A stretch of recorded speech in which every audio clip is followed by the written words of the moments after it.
Muito bem, pessoal. Vou comentar um pouquinho sobre argamassas. A definição de argamassa é uma mistura íntima de um ou mais aglomerantes, agregados miúdos e água. Então, posso ter, por exemplo, um cimento, alguma adição mineral, uma cinza volante, né? E o agregado miúdo e a água. Para melhorar determinadas propriedades da argamassa, podem ser adicionados outros componentes, né? São empregados. Para que é empregada a argamassa, né?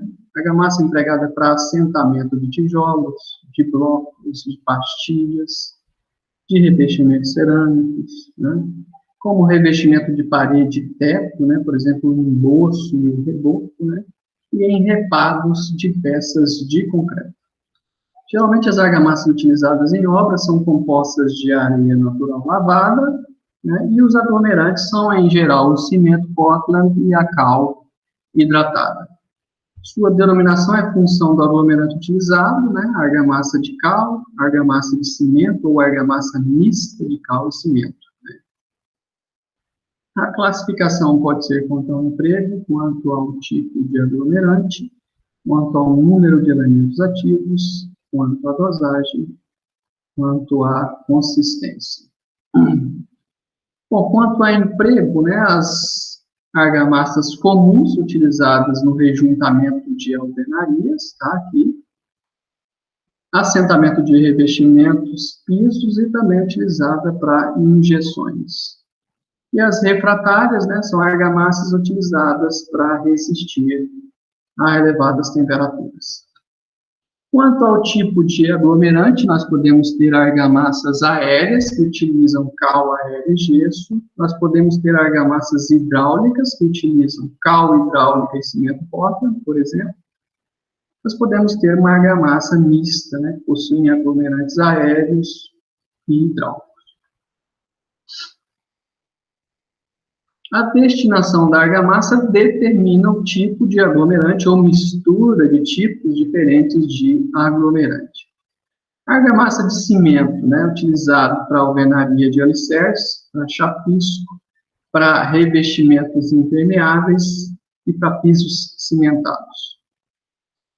A argamassa de cal, né, posso utilizar ela para reboco, para emboço, né, e para fazer assentamento de alvenaria de vedação, né? Paredes de blocos de concreto, de argamassa. Paredes de bloco cerâmico, desculpe. A argamassa mista pode ser utilizada em contrapisos, né, para se realizar o assentamento de revestimentos cerâmicos, para o emboço, e a argamassa de assentamento de alvenaria de vedação, por exemplo, paredes de bloco cerâmico. Quanto ao número de elementos ativos, nós podemos ter argamassa simples, apenas com um elemento ativo, ou seja, apenas o cimento Portland, por exemplo. E eu posso ter argamassas compostas, né, com mais de um elemento ativo, por exemplo, o cimento Portland e a cal. Quanto à dosagem, elas podem ser pobres ou magras, ou seja, o volume do aglomerante é insuficiente para encher os vazios do agregado. Posso ter argamassas cheias, os vazios do agregado são preenchidos exatamente pela pasta. E posso ter argamassas ricas ou gordas, né? Ou seja, há excesso de pasta. Então, o volume de aglomerante é muito maior. Quanto à consistência, posso ter argamassas secas, plásticas e fluidas, né? Propriedades. Para que as argamassas possam cumprir suas funções, elas precisam apresentar um conjunto de propriedades específicas. Aí nós temos as propriedades no estado fresco, por exemplo, a massa específica e teor de ar, a trabalhabilidade, a retenção de água, tá? A aderência inicial, a retração na secagem. E nós temos propriedades no estado endurecido, por exemplo, a aderência, a capacidade de absorver deformações, a resistência à compressão e a resistência ao desgaste e, por fim, a durabilidade. Então, existem as características no estado fresco e também as características no estado endurecido. Massa específica e teor de ar. Né? A massa específica diz respeito à relação entre a massa e o volume. Ela pode ser absoluta, quando ela não considera os vazios, ou relativa, quando considera os vazios. O teor de ar é a quantidade de ar existente em um certo volume de argamassa. Né?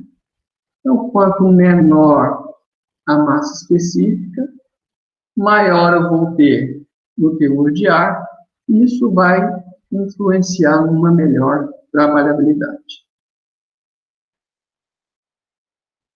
Trabalhabilidade, a propriedade de avaliação qualitativa, né? Uma argamassa é considerada trabalhável quando ela deixa penetrar facilmente a colher de pedreiro, sem ser fluida, mantém-se coesa ao ser transportada, mas não adere à colher ao ser lançada, distribui-se facilmente, preenche todas as reentrâncias da base, não endurece rapidamente quando aplicada. As características dos materiais constituintes e o seu proporcionamento interferem na trabalhabilidade da argamassa. Né? Então, se eu tiver uma areia muito fina, né, eu posso ter problema, né, eu posso alterar algumas características da minha argamassa. Por exemplo, se ela tem muito material fino, ela vai exigir mais água.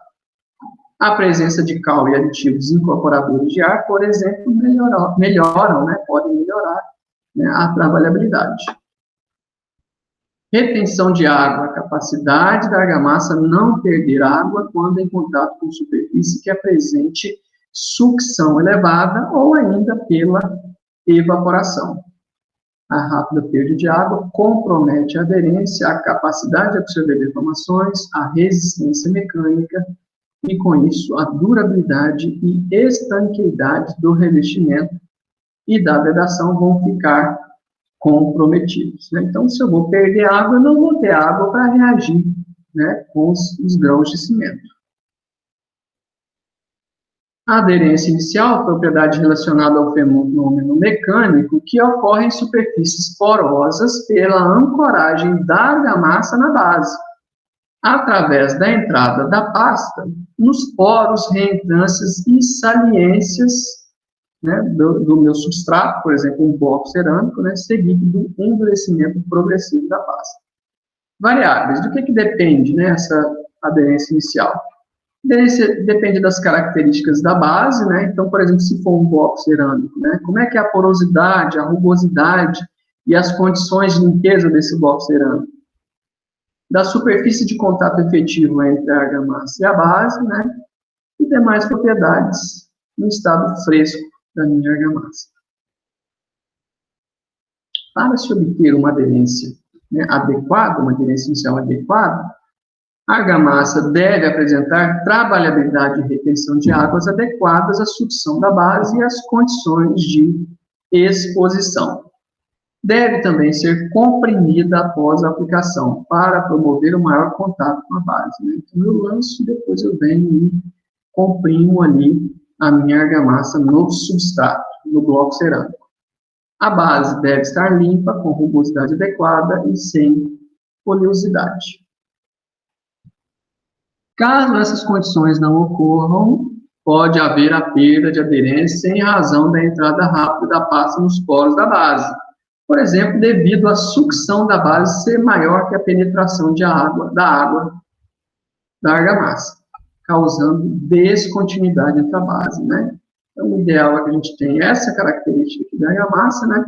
Se houver uma sucção muito rápida, por exemplo, se a base de aplicação estiver muito seca e houver uma sucção acelerada da água da argamassa, a gente vai ter essa descontinuidade aqui, né, interferindo nessa aderência inicial. Retração na secagem ocorre devido à evaporação da água de amassamento da argamassa e também pelas reações de hidratação e carbonatação dos aglomerantes, podendo ocasionar fissuras que podem ser prejudiciais ou não. De que depende essa retração, secagem, né? Do teor de cimento, tá? Quanto mais cimento, maior a possibilidade da ocorrência de retração da secagem, né? Das espessuras da camada, né? Camadas mais espessas tendem a sofrer maior retração. né, e do tempo de sarrafeamento, né, o tempo que levou para eu fazer aquele acabamento, aquela uniformização da superfície. Aqui são só algumas propriedades no estado endurecido, né, de algumas argamassas de reboco, né, para paredes internas e paredes externas, tá? Aqui são argamassas que vão receber, no futuro, pintura, são argamassas que vão receber, no futuro, revestimento cerâmico, né? Isso daqui para paredes internas. Aqui o teto, e aqui para paredes externas, né, argamassas que vão receber lá na frente uma pintura ou argamassas que vão receber revestimento cerâmico, né? Então, estão aqui as propriedades, né, de aderência, de absorção de deformação, de resistência à compressão e atração, desgaste superficial e durabilidade. As exigências, né, umas escalas aqui qualitativa crescente, né? Então, quanto maior o número, né, maior a, por exemplo, aqui a exigência de aderência. Olha só, para um reboco externo que vai receber revestimento cerâmico, eu preciso, né, uma exigência de 4, né? Com relação à aderência, ainda a propriedade do revestimento de manter-se fixo ao substrato, através de resistência às tensões normais e tangenciais que surgem na interface base-argamassa, né? É medido através do ensaio de arrancamento por tração. As variáveis com relação à aderência, aqui já a aderência no estado endurecido, tá? As variáveis são propriedades no estado fresco, a execução do revestimento, natureza e características da base e de sua limpeza final, antes de aplicar, né, o reboco, por exemplo, né?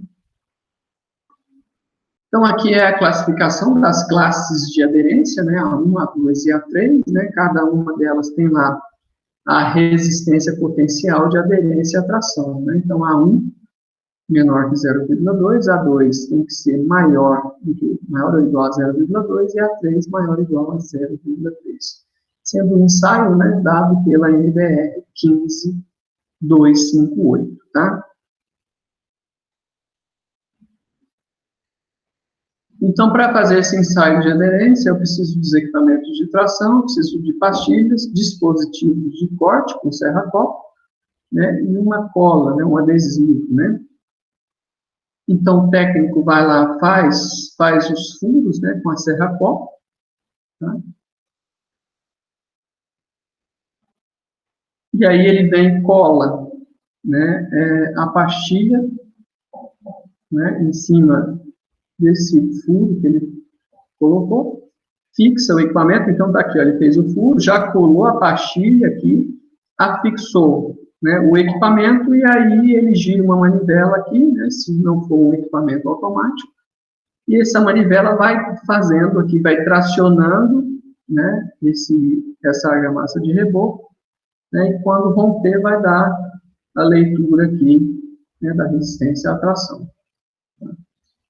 Outra propriedade da argamassa com relação à absorção de deformações, né? Capacidade de suportar tensões sem se romper, sem apresentar fissuras prejudiciais e sem perder a aderência. As deformações podem ser de grande ou pequena amplitude. As argamassas de revestimento devem ser capazes de absorver as de pequena amplitude que ocorrem em consequência da ação da umidade ou da temperatura, né? Então, pode aparecer fissuras e trincas ali na minha argamassa de reboco, por exemplo. Variáveis com relação à absorção de deformações, né? A espessura da camada, tá? Espessuras maiores melhoram essa propriedade.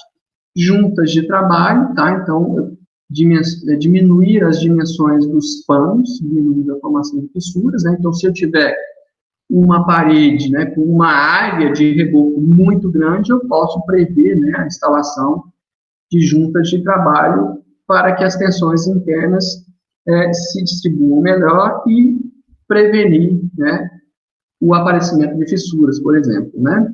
Módulo de deformação da argamassa, né, quanto menor o módulo de deformação, maior a capacidade de absorver essas deformações.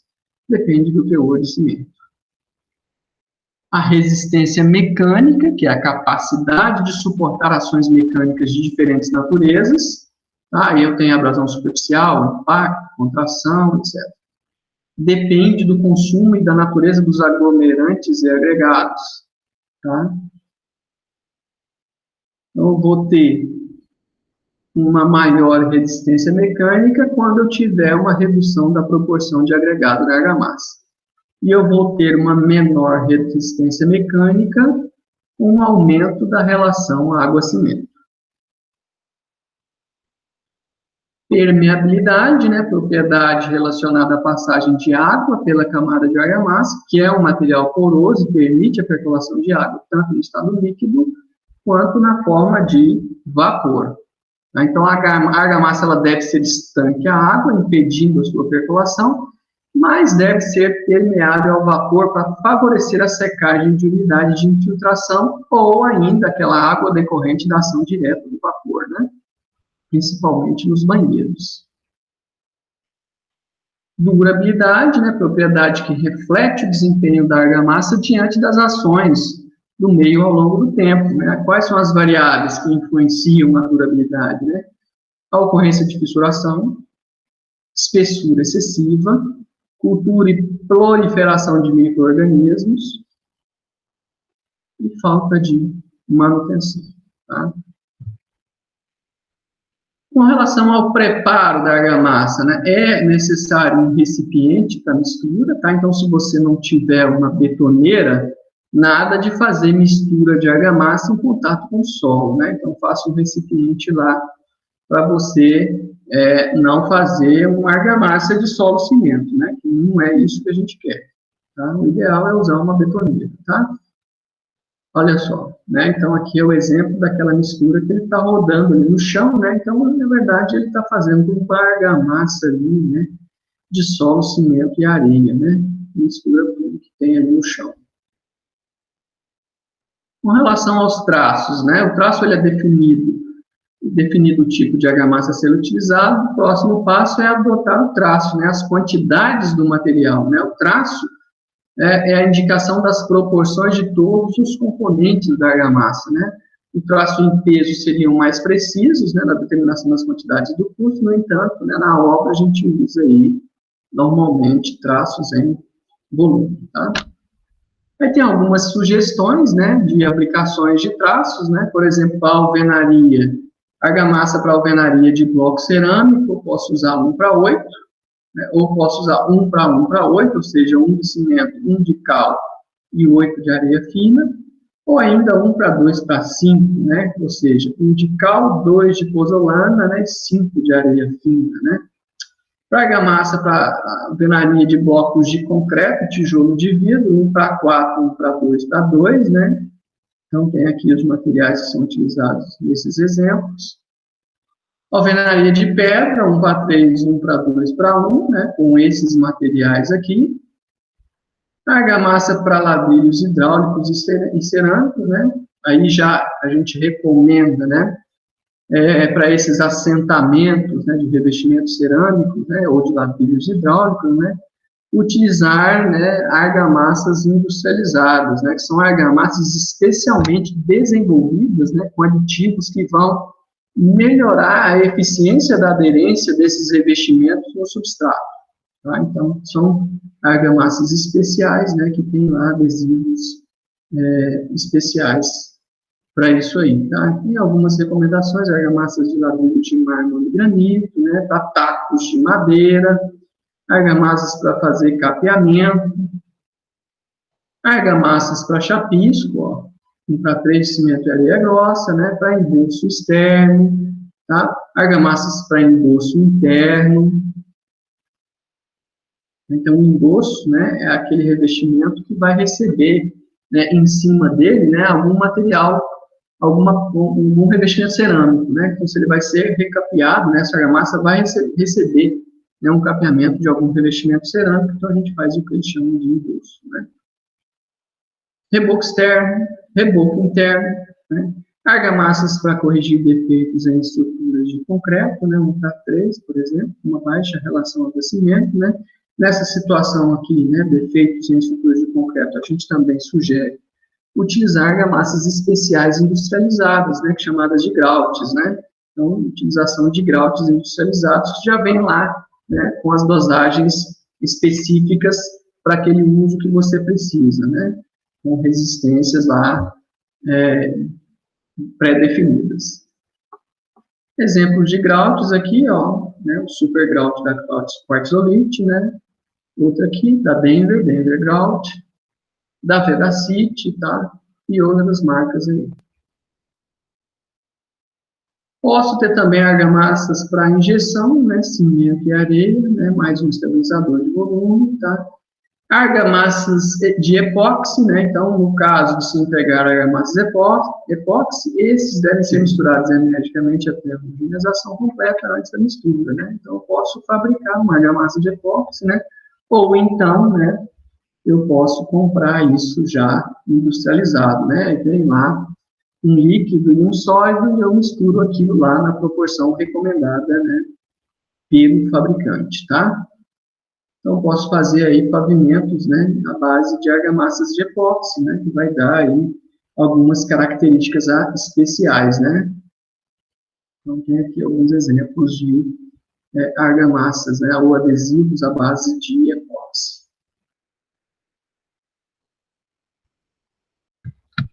Ok, pessoal, é isso então. Obrigado.